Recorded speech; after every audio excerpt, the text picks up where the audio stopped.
Hey, check up. Let's play some D. Welcome to episode 52 of Play Some D. We're in the house with some goodies to today. I want to say, as I always say though, I can't really say that I never say this is going to be bad because it's not. This week, I mean, there's obviously been a lot of things going on with the shootings and inflation's huge. There's a lot of big things, food shortages and all that nature. It's a lot of stuff that can be talked about that's probably of more importance, but it's being talked about a lot. So I know I like to do the current topics. I do like to touch on the things that are big and out there, but just as much as that stuff is already being talked about, I'm not going to delve into it. If you want to get that, you want to get involved. And I may talk on it later on when it cools off. Is what I normally like to do. Highlight over it in a different from a different angle. I like to look at stuff from different angles. Most people like to shoot it directly on, but when it's really, really, really popular like this, you don't really need to talk about it. I think which I have no care about, which the Amber Heard and same thing, Johnny Depp. If I mean, I don't care about what happens with them, but that's just that. But I would never talk about it. But once that died down, if you wanted to talk about it, in my opinion, if you wanted to talk about it, you would talk about that, kind of after you get the results of what happens. Then you can talk about it and discuss it and things like that. So this week though, I'm going to talk about. I'm gonna wrap up the second round of NBA playoffs. Or yeah, I'll just brief. It'll be brief though. I'll also talk about Ozark, part two of Ozark. I did part one months ago when part one ended, and I just finished up part two. So part two of season four. I'll talk about Mr. Morale and the Big Steppers, Kendrick Lamar fifth studio album. And then I'm just gonna talk about like the most. I found out it was just a life hacker article that just happened to run across this. The most. I just read through the article. I've never been to these. I'm just gonna read through these articles on Play Some D and just read through it. I mean, that's essentially what I'm gonna do. I saw the headline, looked at it, and I was like, oh yeah, let's read through this. And I'm gonna read through the most overrated tourist destinations, and it says where to go instead. Life hacker article, fourth quarter. You can skip it if you want, but yeah, getting something in there to dig into. Just have some fun. I like to have fun in the fourth quarter. That's kind of the new trend I'm trying to shoot for is keeping fourth quarter real light and yeah. So I'm gonna keep it super light. As always, you don't mind that like button, hit that subscribe button, turn on post notifications, drop some comments. But I'm gonna get this baby going with what I used to do is track by track. I used to review albums track by track, and I'm gonna do something not as in depth as that, but something along those lines. We're going with Kendrick's new album, and I'm just going to kind of just you know it's highlighted from the Wikipedia page. Fifth studio album, as I mentioned, I do believe this is like his last one with Top Dog, final project with Top Dog. He'll probably stay, I guess, but who knows? It features some narration. The guest appearances are blast. Uh, Sampha, I'm totally sure I said his name. Taylor Page, Summer Walker, Kodak, Baby Keem. Just to name a few. Um, some of his production collaborators. They speak of the the elements, and I've been very very observant of the different elements in different albums nowadays, and I realized that is what I like. in every album, every genre, every artist. I like when everybody mixes it up a little bit. When you keep it the same, it kind of is boring to me. It kind of gets that's what kind of gets boring to me. The same theme. I know people, and I feel like that's kind of to me. I never cared for, but I think it's old now. Is that following a theme and or path on an album from a lyrical standpoint and or from a sonically standpoint. Just kind of the same sound, similar sounding. I don't really care for that anymore. Actually, I used to a lot, but it's just kind of just as you, and I may go back to it. It's just when you hear something enough, at least me, I hear something enough, I want something else. So the album contains elements of the free jazz, funk, that psychedelic jazz, then the West Coast hip hop mainly. I mean, everything else is a little bit in there, but that West Coast hip hop with that the funk and jazz, you get that, for sure. And I thought you got that early on in the album. He touches on a bunch of different themes across the board, which is super dope. And tours coming up, 65 dates, but let's get into the double disc, split up in 9 tracks per disc. Disc one is very, very good. United in Grief comes off popping on your head. N95 right behind it, kind of touching on the news and some things. Worldwide Steppers, and then Die Hard. Die Hard is probably it looks like the single is actually N95, but I have a feeling Die Hard is the one that's going to get the most airways play, but I totally could be wrong. Father Time overall is probably the best song on here. That or Auntie Diaries, and then Mother I'm Sober. Those 3 songs are super neck and neck, and they're very, very superior. They're premium music. They're very, very good songs. And it's really hard to pick one. It's really just on whichever listen. But in the midst of still speaking of those songs, is that Purple Hearts, We Cry Together is a it's a song, but it's more of a conversation. But it's a really solid. It pulls out different from the rest of the album. It doesn't play over music really, but it's a solid track. It's a very, very in depth. I can't even think of the word. It has a lot of emotion to it. It's probably the most emotional and powerful song on here. Uh, I think just because you get the perspective of 2 different people, where in every other aspect, like Father Time and Auntie Diaries, this is all speaking from essentially Kendrick's perspective. If you look at it from that point of view, I mean, obviously there's a bunch of writers on here, but how the story is told on We Cry Together is told from 2 different perspectives, and it's a lot of passion, and that song is really, really good. Across the board, the first 9 tracks, the first disc resonates with me a little bit more too, because of I'm a big in the gym type of guy. Music that plays through the headphones really well, and I only listen to music through the headphones in the gym. I don't walk around listening to music through my headphones. I don't do that. I don't do that regularly. That's not a thing that I do. So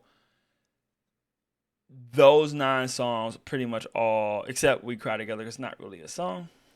But Rich Spirit, the interlude's cool, and everything else. These first 9 are just total bangers. Purple Hearts wraps it up right, following the theme right behind We Cry Together. They actually kind of intertwine if you listen to them right through, and then this is where like all the reflection kind of comes in. I believe. I mean, Father Time's reflection too. There's reflection here, but mostly all of this reflection. He wraps it up with mirror, as telling look in the mirror. You understand that, and you kind of speak on Mr. Morale of yourself here, and he's mostly speaking in terms of his. A lot of people, a lot of rappers talk in general. He is speaking his, I think, his feelings. I think, and then Baby Keem on Save the Savior interlude and right into Savior. These two are really, really good. Like all of this, like 3, 4, and 5. These are really good. These kind of like for me, they fit. And Silent Hill is like a banger. And just it's unexpected to have. I didn't expect to see Kodak on here at all. There's a lot of like, I think it's controversy. Kodak Black. There's Auntie Diaries controversy. Kendrick likes controversy. I think he likes controversy. He did mention, Father Time with Drake and Kanye, whatever. I don't personally don't think they're cool, but he's saying how he got some growing to do. I think he speaks on various things, and that's another reason why I like to mention that I'm 4 listens in on this album, and I still feel like I haven't totally grasped it all. And I feel that way on a lot of albums. A lot of albums that are really, really good, that have a lot of good tracks. It's hard to grasp it all after so many listens. You have to sit with it and really let it digest for a while. And it's always weird when people, and I know it's for content now, but people just get out there and release a review. I mean, you could sit there and listen to an album. I mean, this is an hour long, a little over an hour. I mean, you could listen to this 4 times in 4 hours and then come out with a review, I suppose. But it doesn't digest. I mean, you can't just 4 hours, 4 hours. Yeah, you could read the lyrics and try to break everything down, I suppose. If that's your job, I'm sure you can. But I think stuff needs to sit. I think you need to sleep on albums like this. I think you need to listen to these albums in different settings. I think is very, very important. I don't think every song is made for every setting. And when you're talking about an album like this, where I think most of these like ratings, I think Metacritic was sitting at 100% forever, or at least for a day or so. Like when you see this type of ratings on an album, most of those came out overnight. Like less. I believe it is really good. I actually do believe it's probably his best album. I think right behind Good Kid, Mad City. But in all fairness, that is a classic, and this classics have to endure the test of time. Not saying this won't, but it's hard to say that it will, and it just came out. It's just not fair. You just can't say that. I don't like when that happens personally. So to finish, just to kind of, I'm getting off on a slight tangent there, but Auntie Diaries is the other track that is going to get, you know, it's the one that ruffles. It's probably ruffled the most feathers, and I think it's just how he describes the his cousin and his uncle. And I just think I always listen to it. Every time I listen to it, was just he was just saying how his uncle technically grew up. He said my auntie is a man now.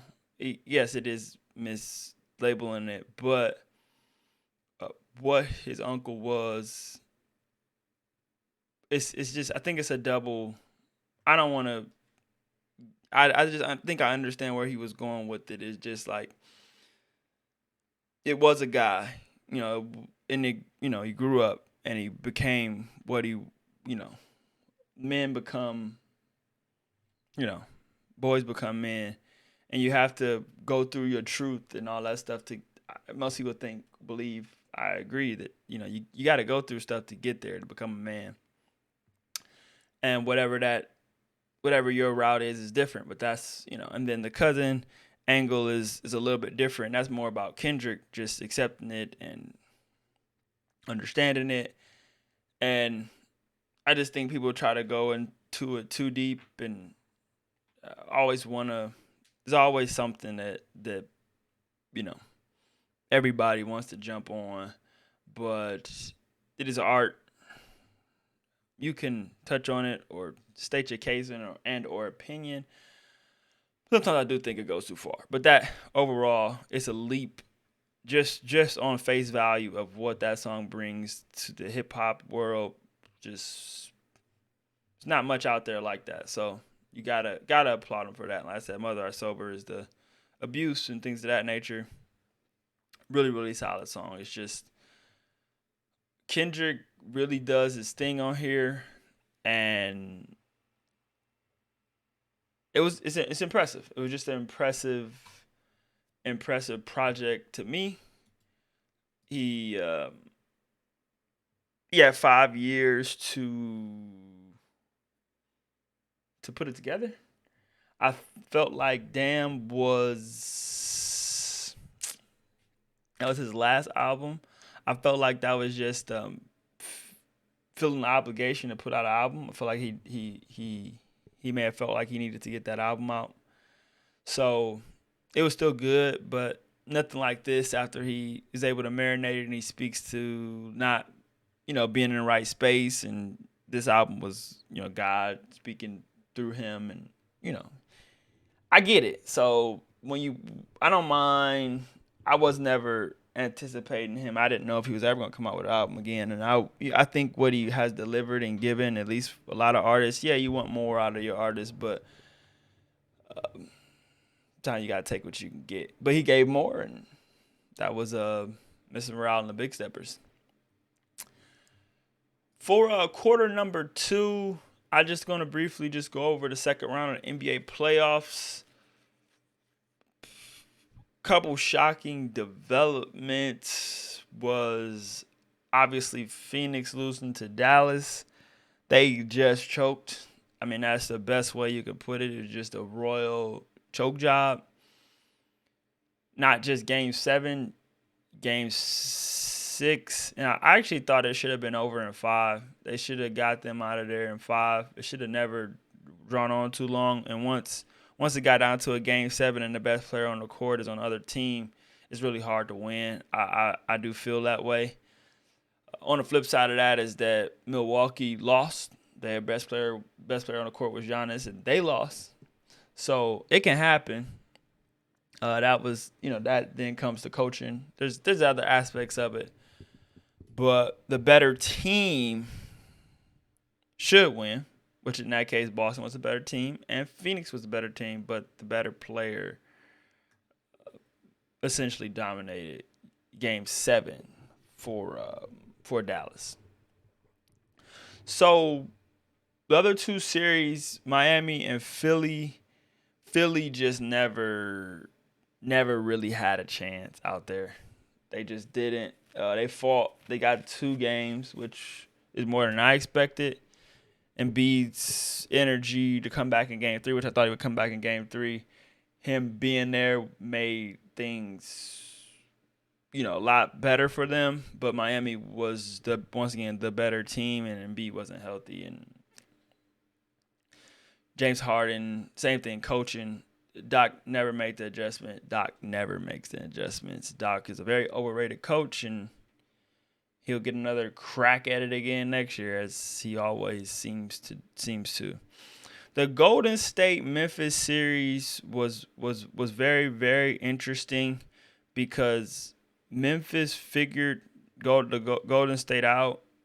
They just, Ja got hurt, and Dylan got suspended for a game, and the Warriors didn't play their best basketball, and they still won, which is very, very interesting. But Memphis had the advantage in athleticism and size and physicality, and they just waited too late to try to impose that on the Warriors.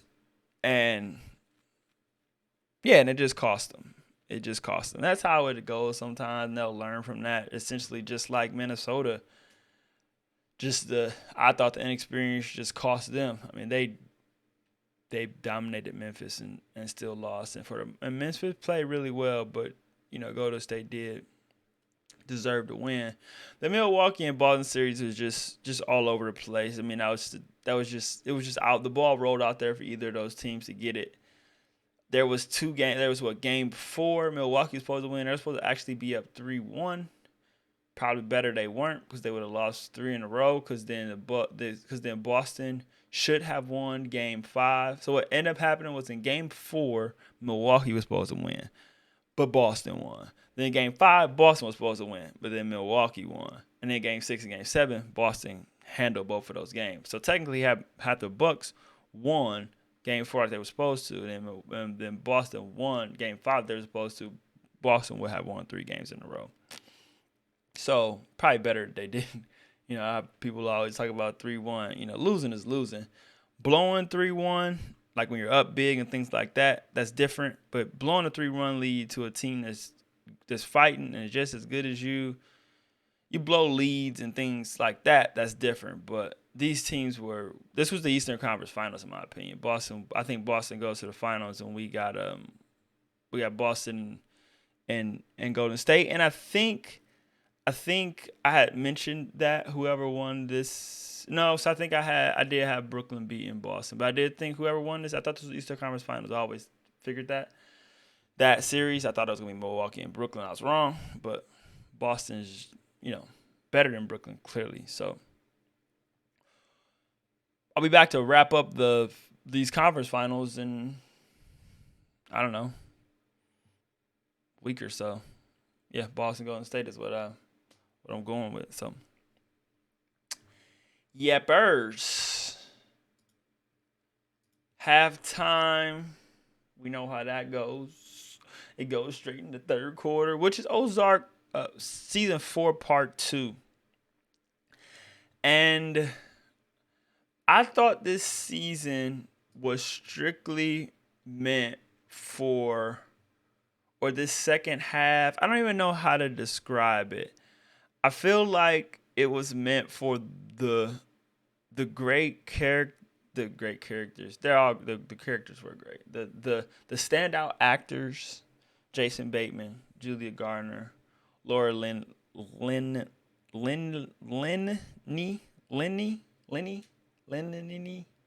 2 wins in there. I don't know how to say it, but specifically, Laura's character plays Wendy Bird. She's going to win whatever award she's up for. I mean, just she turns into Wendy Bird. She's more so than I thought any season. Season 3, she was bad because it was that relationship with the brother and the family and how just evil she was. But in this, she plays everything. She's like a psycho mastermind, loving, heartwarming. She just has everything all in one. She just plays Wendy Bird. She turns Wendy Bird into just a super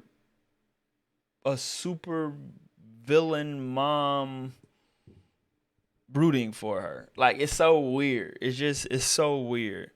And then Jason Bateman turns Marty kind of full circle into just wanting it to be all over. And the thing with that was that the character, Marty Bird's character, Jason Bateman's character, always just wanted to stay alive. And that was always a goal. Keep everybody safe. He played the dad, protector role in this show to a T. And this part 2 of it, I think, encapsulates that. And then Ruth's character, because it really, really favors around the 3 main characters. I mean, everybody else virtually is dead.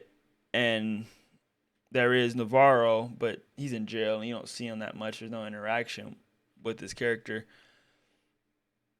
And then there's like the police officers and things, but they don't really. But the 3 main characters, then Ruth gets her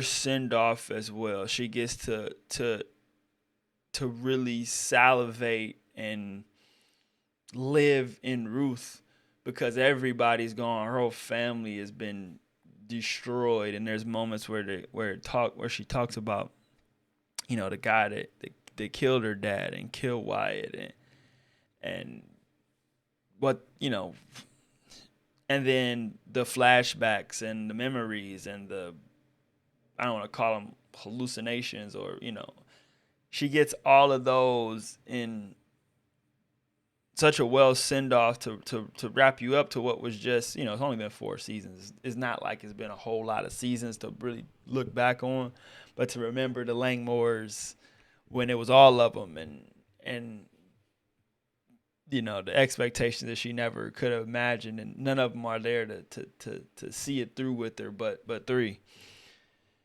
And you rarely see 3. 3 is barely a part of the show at all. So they all I think that was what this was more so about than anything. And I think I was either told or read that they did 2 parts so they can qualify for both award seasons. Kudos to them, because I said at least Julia Gardner and Laura Linney, they're gonna push everybody in their category because they'll probably win. I think that I guess they'll probably be. Oh no, I think Julia is supporting. So yeah, they'll push whoever. They're gonna push whoever they line up in the awards with. So as far as the storyline goes, it's a circle. It's a circle. There's some weird moments, some silly writing, but in order to keep those 3 characters, which you clearly understood the show wanted to keep those characters around because they really easily could have been disposed of, killed.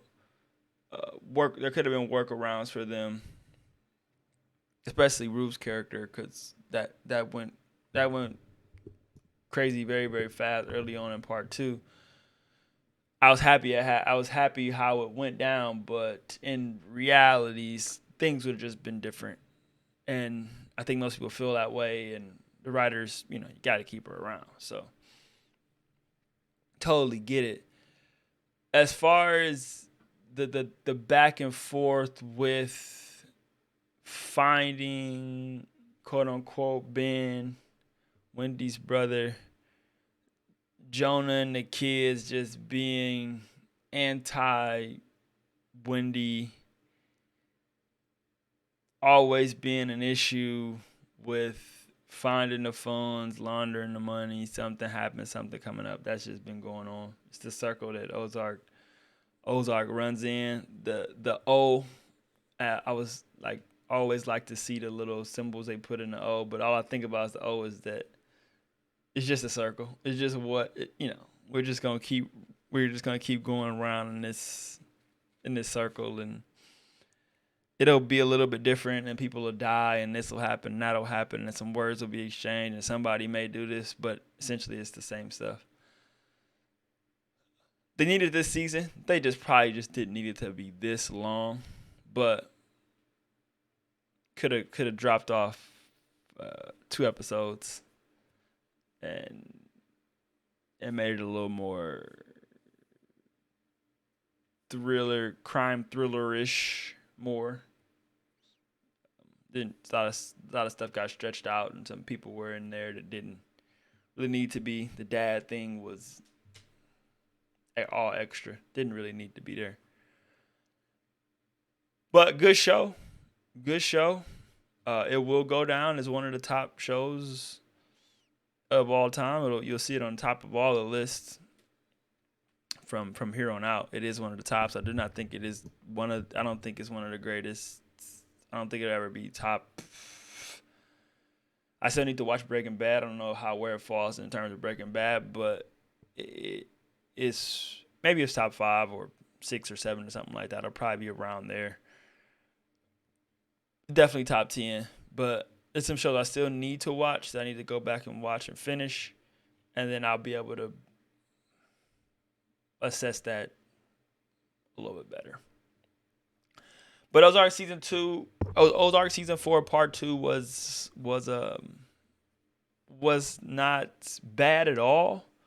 It wasn't amazing. Endings are just really really hard to nab unless you're gonna wipe out everybody. I think killing everybody, people dying and just leaving maybe one person or no, there's just certain ways that shows should end with almost like a wire type of thing where it's a whole fresh like the ending shows a whole new start, a whole new beginning.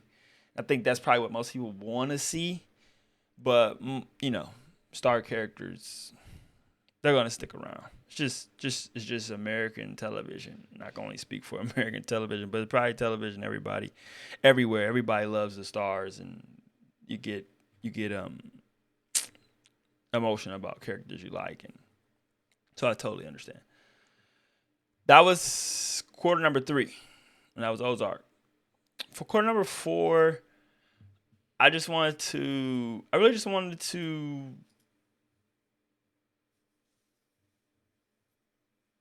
really wanted to just do something different. I mean, I don't know, and I'm a big like travelish type of nerd, and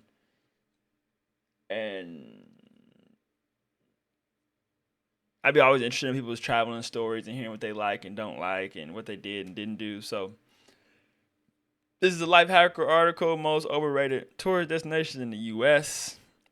and where to go instead. Statue of Liberty. I've been to New York, but I did not go to the Statue of Liberty. Didn't really have any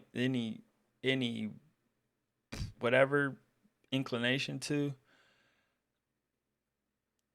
Yeah, I think the best way to experience her is to ride the ferry. Stunning views. Plymouth Rock. Disney. Haven't been to Disneyland. I've never been to Disney World. I've been to Disneyland years ago. I had a good time. I thought Times Square was super dope. Never seen Mount Rushmore. I think Niagara Falls is pretty cool. Overrated? Absolutely. Never been to Myrtle Beach. Never been to Boston. Santa Monica Pier. This is accurate. Overcrowded, rundown, overpriced. The food is subpar. It is c- contaminated in the state. The water around there.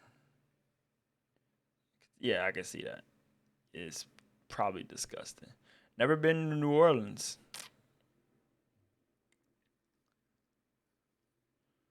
but I don't know. Yeah. So where to go in the U.S. instead, huh? Lookout Mountain, Georgia. This sounds like something I would totally like. Late the Bozeman. That's a friend if they've been there.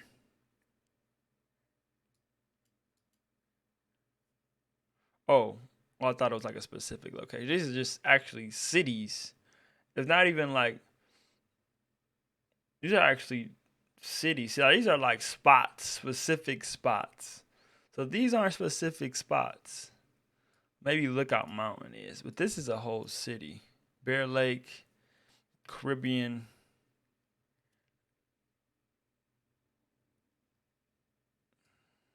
Mountain Town. Yeah, these are all like towns.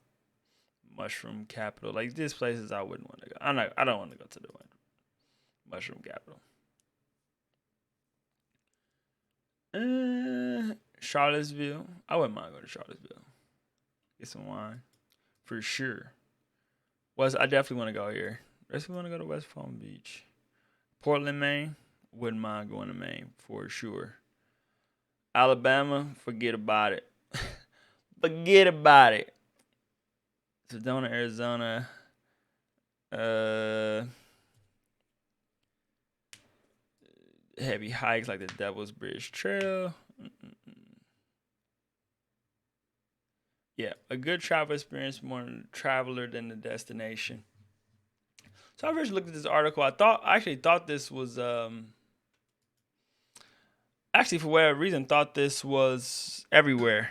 But everywhere probably would have took forever. Oh, the most overrated tourist out of the United States. Actually, this is the one. This is the one. The United States one is actually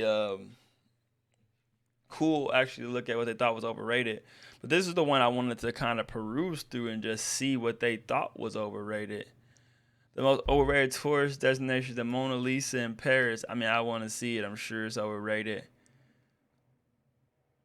Sacred Monkey Forest. I wanna do it. The Taj Mahal. I wanna do it. See all this stuff I wanna do. Pizza, gave it to me. The Temple Bar in Dublin. Eh. Stonehead in England. Fresh Market. Hobbiton. Oh, Lord of the Rings. No, thank you. I'm cool. Bamboo Garden. Maybe I can see this. I can see this being popular. Eh. It's not that it's overrated. You shouldn't go with people are begging you not to come. Okay. Okay, so then this says where to go. Cambodia. Great Pyramids. Oh man. Need it. For sure need it. Vietnam. I mean, all this is up Bangkok, Amsterdam. I mean, these are like no brainers, right? I mean, I don't think anybody would argue that. And then bucket list places. Only thing I see on here, I wouldn't mind going to Brussels. Wouldn't mind going to Jordan.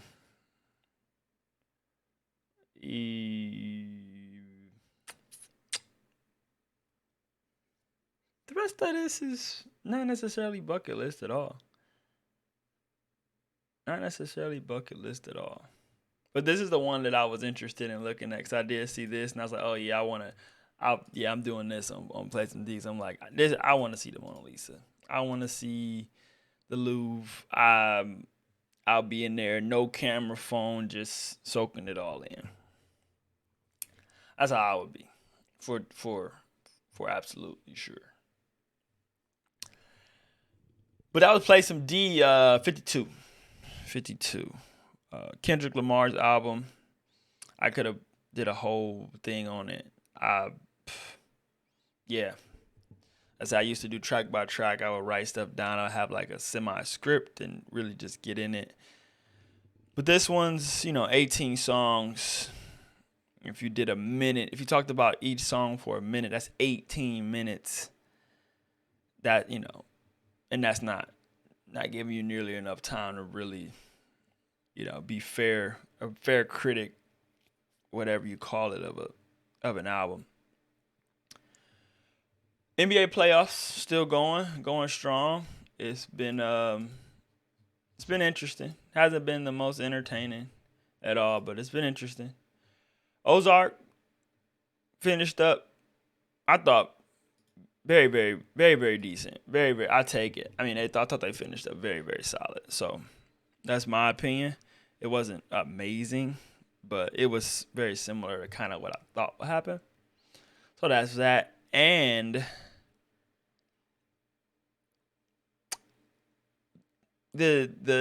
I always like to see articles with people's opinion about travel destinations. There's so many places to go and hang out and do.